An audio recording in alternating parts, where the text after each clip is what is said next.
이번 시간에는 원천세에 대해서 말씀드리겠습니다. 원천세란 뭘까요?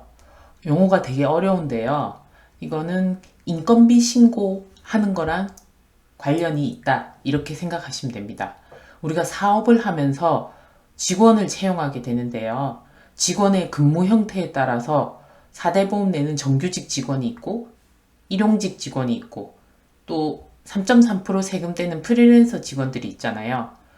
이 직원들을 고용하게 되면 급여를 지급하는 달에는 꼭 원천세를 신고 납부해야 합니다.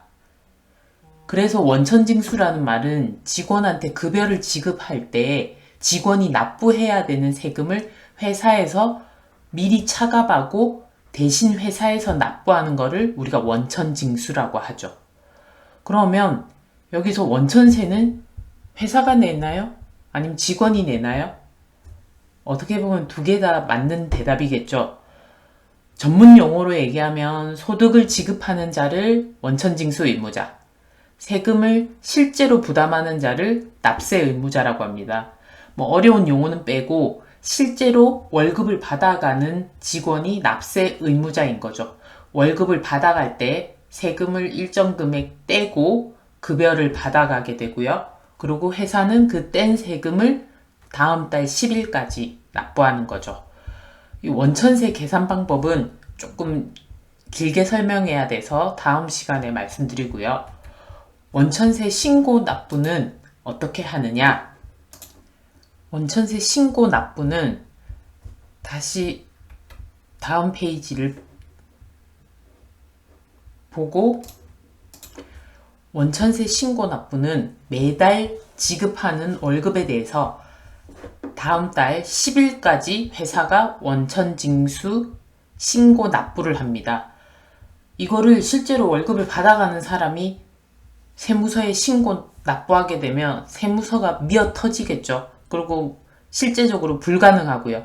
그래서 회사가 대신 월급에서 떼서 이걸 다음 달 10일까지 신고 납부하는데요.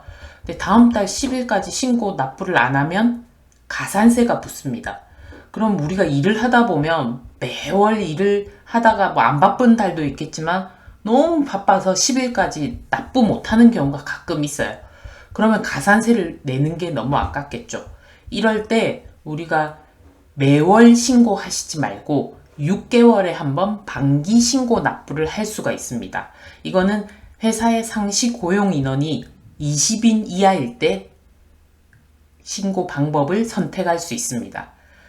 그 기간을 아무 때나 반기 신고하겠다고 세무서에 신고할 수는 없고요.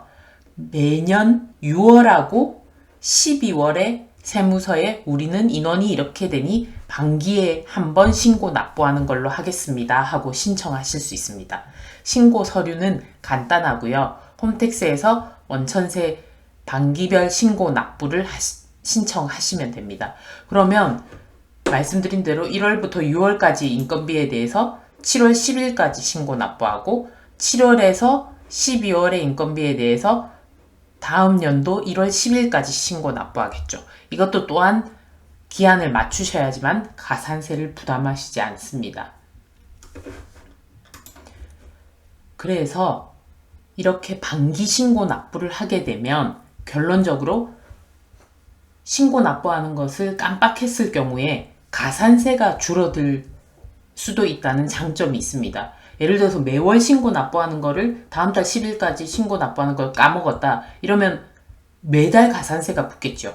근데 6개월에 한 번씩 신고 납부하는 거는 사실 6개월치를 묶어서 7월 10일에 신고하기 때문에 그런 확률이 훨씬 줄어들어서 가산세를 어떻게 보면 줄일 수 있다는 장점이 있죠. 물론 이걸 한꺼번에 내야 되니까 꼭 너무 세금을 많이 내는 것 같다 이렇게 생각하시는 분들도 있는데 어차피 6개월치를 합쳐서 내는 거니까 기간적으로 볼 때는 똑같습니다.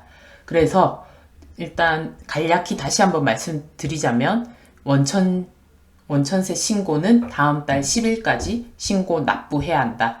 그리고 원천세에서 가장 중요한 거는 이렇게 인건비 신고를 매달 10일까지 또는 반기 10일까지 안 하시게 된다면 사업자의 비용으로 인정받으실 수 없습니다. 아무리 직원의 월급이 계좌에서 이체되고 직원이 받아갔다는 영수증이 있고 하더라도 반드시 세무서에 이런 인건비 관련된 내역을 신고하셔야 됩니다. 인건비 관련한 정규직 직원, 그 다음에 프리랜서 3.3% 내는 거, 그 다음에 일용직 또는 직원, 정직원의 퇴직금 또는 뭐 일시적인 강연료 같은 기타 소득, 이 모든 게 인건비 원천세 신고 대상이 됩니다.